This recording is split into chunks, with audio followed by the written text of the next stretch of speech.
Hello guys, let's do a recap of what happened this week because a lot of important things happened here in our environment and we are under a direct privacy attack. Anyone who thinks the attack is only about cryptocurrencies is greatly mistaken. The attack is about control over our privacy, how we behave or not, and what we do or don't do in the digital environment. This week we initiated with the initial news of the apprehension and confiscation of Samourai Wallet's equipment.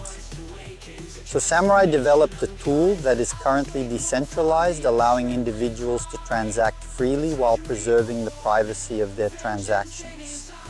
The United States government arrested and confiscated the equipment, disabling the servers that are currently under the control of the United States government.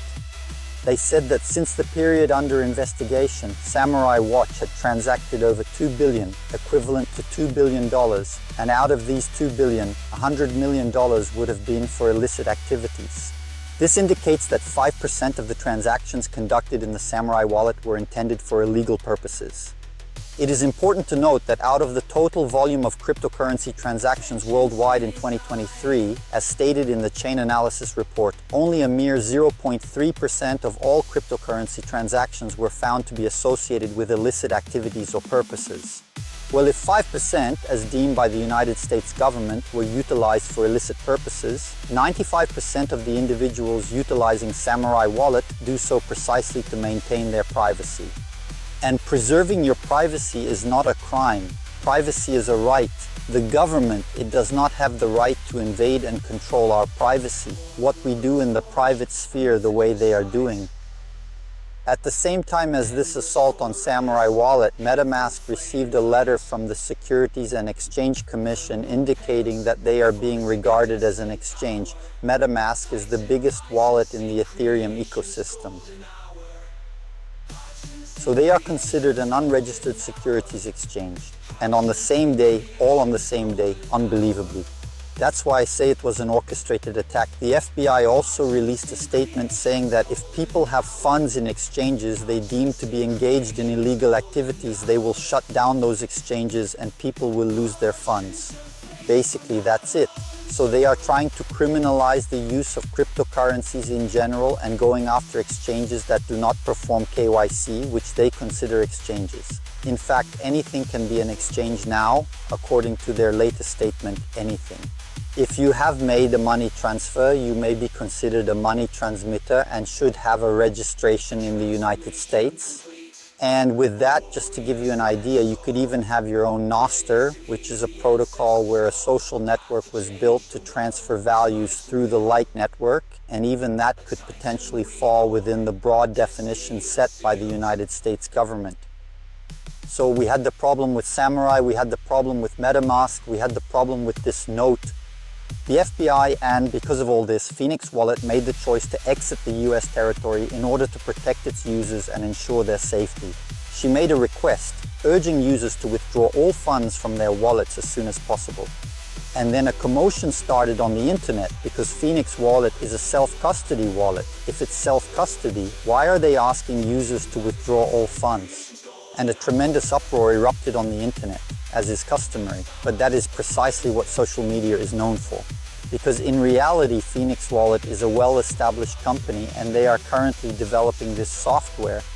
Once the United States government starts endangering the company, it is only fair that, being a company, it seeks a more appropriate jurisdiction to continue providing a high-quality service to its users.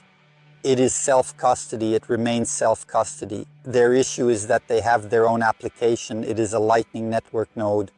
And the channels of the Lightning Network, they are always opened in pairs. You with your private key, they with their private key. So all channels on the Lightning Network are open in pairs. For them to shut down the servers and move all the infrastructure and not leave absolutely anything in an American data center to face any kind of sanction, to be confiscated, something like that, they have to shut down the servers.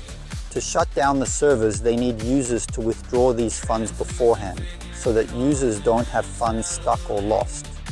Everyone is aware that the Lightning Network has significant problems when it comes to fund recovery. Many people lose their funds irretrievably, and they have difficulty, it takes a long time, and there are various challenges.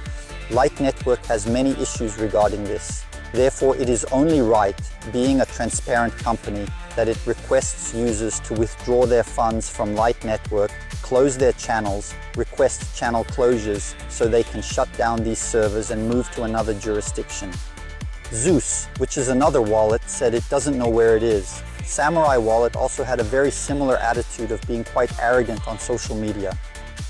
And one thing I always say, if you want to maintain your privacy and conduct your OPSEC correctly, don't bring the spotlight upon yourself.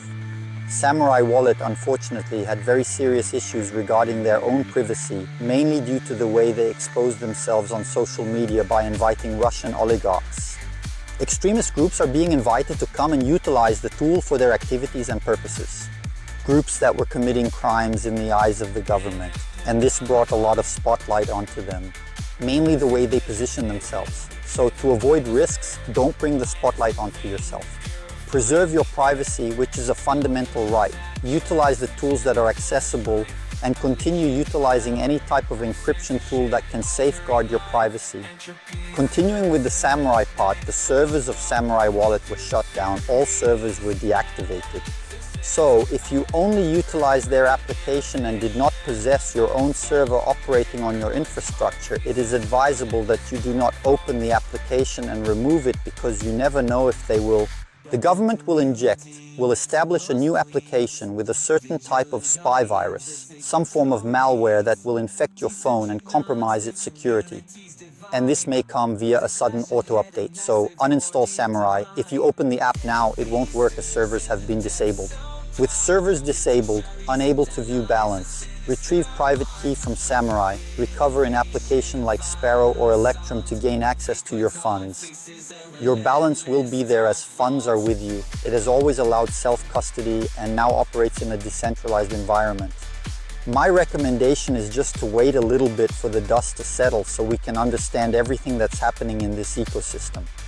And if you want to know more, watch Morning Crypto. The program airs every day on kick.com.br, simultaneously here on the YouTube channel, where we discuss all these topics daily. That's it, folks. Weekly recap done. Have a great weekend. Take care. Stay safe. Manage investments. We'll be back next Monday. See you. Goodbye.